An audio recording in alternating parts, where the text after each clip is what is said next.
Parlons de masculinisation de la voix, parlons de la voix de l'homme trans, parlons de testostérone.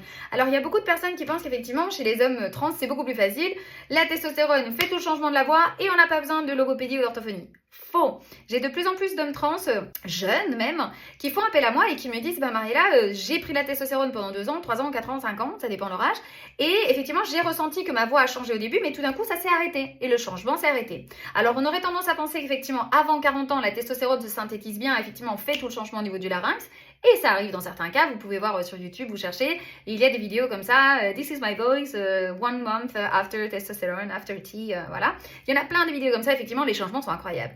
Mais ça n'arrive pas à tous les hommes trans. Donc effectivement, moi j'ai de plus en plus d'hommes trans qui viennent me voir en me disant Mariella, en fait j'ai l'association que la testostérone est restée à mi-chemin.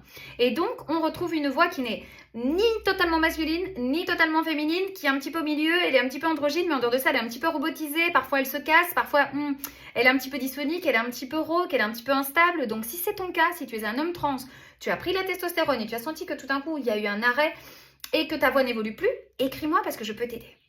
Si tu as aimé cette vidéo, abonne-toi pour plus de contenu.